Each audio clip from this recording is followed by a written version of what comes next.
Welcome back to the Boot Tragedies. Welcome into 2025, man. Another video. Obviously, some crazy things happened in New Orleans this past weekend on New Year's Day.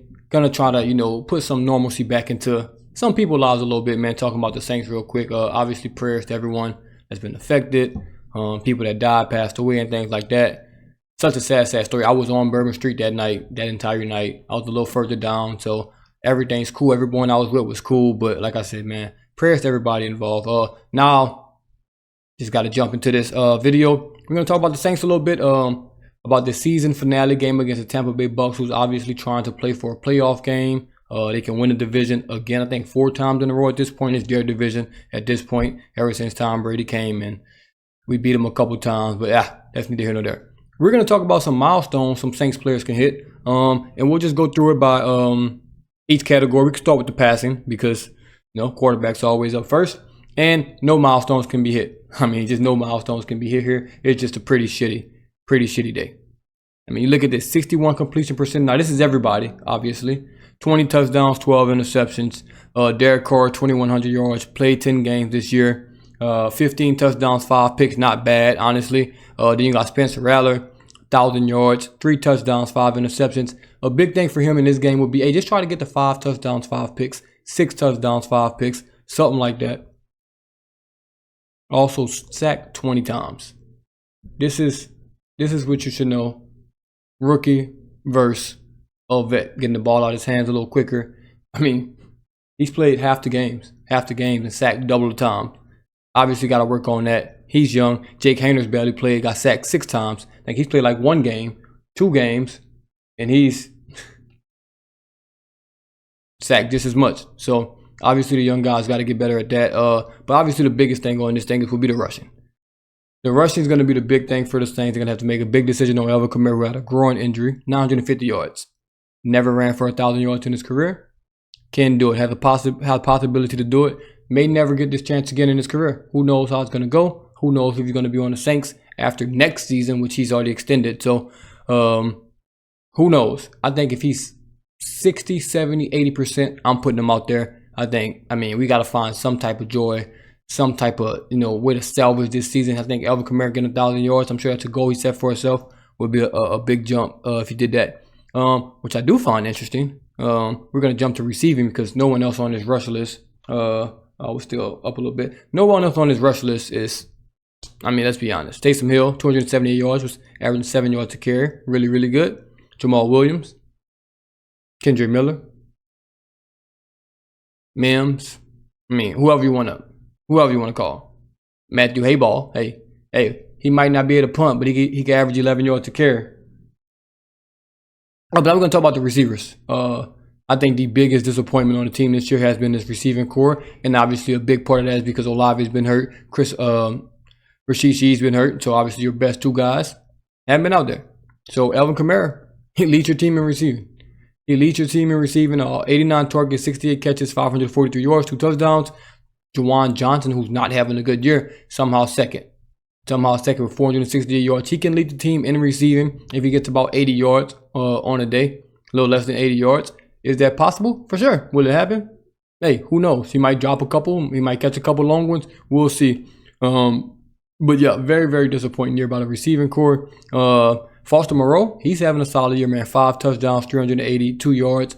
He can put together one more good game, and he's a solid, and he's a solid career, not solid career, solid season being the backup quarterback for us. And everybody else, man, it's just nickel and diamond stats right there. Now the defense, I think it's also a big one on the defense because now you got obviously DeMario Davis going crazy once again, 127 tackles, 2 sacks. But Pete Warner, 92 tackles for Pete Warner. 92 tackles, 54 solo, 38 assists. I don't think he's ever gotten 100 in his career. I believe he got like 90 something last year, if I remember correct. Let's check it out. He's questionable because he had a concussion, but I think he practiced. Yeah, he's limited participant in Thursday practice. Let's see, Pete Warner. Let's look at your stats, buddy. What we got going on here? Yeah, see, okay, last year, 16 games, 93 tackles. 92 tackles. Now, if you look at the games played this year, he's really having a really, really good year. It's a really, only 13 games played so far, 92 tackles. So he can get to 14 games and have 100 plus tackles That'd be a really, really big thing for him, especially because the other Saints linebackers that we chose over you are having all-pro years. I mean, Caden Ellis is really good. Zach Barnes, a Pro Bowler, probably going to be an all-pro guy. So for him to, finish with 100 tackles, kind of show Saints a little bit, hey man, they kind of made the right decision. I'm still valuable to this team. I'm still a really good linebacker. I do think those guys get a better, they just get a better rep. First of all, they're not playing next to DeMario, who makes like every tackle. And then second, their defensive line is better, so they're freed up a little more and they can do a little more things than P. Warner. And P. Warner, like, he's missed 3 games this year, so he's still having a solid year. Other than that, Alontae Taylor's about to have close to 100 tackles, but he did play in the nickel, so he was more, at the line of scrimmage. Sack-wise, I don't really think anyone can really do anything major. Brissy, I mean, if he has a crazy game, 2.5 sacks, I believe, or something like that, he can get to 10. Will that happen? Probably not, but I mean, anything's possible, right? Anything's possible. Let's see, sacks. Yeah, he's at 7.5. So if he can get, 2.5, then maybe. I think he's got a couple taken away with his way this year, so that's unfortunate. Chase Young, Carl Granderson, let down years, 5.5 sacks. Cam Jordan, 4 sacks, who has been coming along lately. So kudos to him, credit to him. He's been coming along lately. Other than that, special teams, I think Groupie put together an okay year. 85% kicking wise. That's probably middle of the pack in NFL if I had to guess. Hayball, we know how I feel about Hayball already. I don't gotta go down that path, but I think the big decision is gonna come down to, will the Saints let Alvin Kamara play in this last game? I think they should, but obviously they've already been under attack with the medical staff, with how they handle Michael Thomas. You got Chris Olave, you got all these soft tissue injuries, and if you throw Alvin Kamara out there and he does something to that groin, or they're aggravated or make it even worse than it is, then obviously fingers are gonna get pointed right back at who's taking over medical staff and things like that. But me personally, I want him to play. I want it to be a good game. We'll talk more about the game in some more videos. Like I said, I'm going to try to do one every day. I was busy today.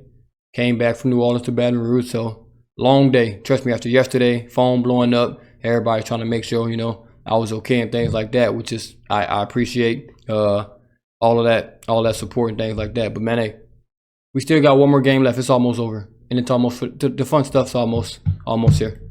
Fun stuff's almost here. Off season. Coaching searches, player reviews for the season, who I don't want back, who I want, all type of stuff, mock drafts, all that. We're going to get to it. But, mate, 2025. And as always, this is DaBootTragedies. And I'm out.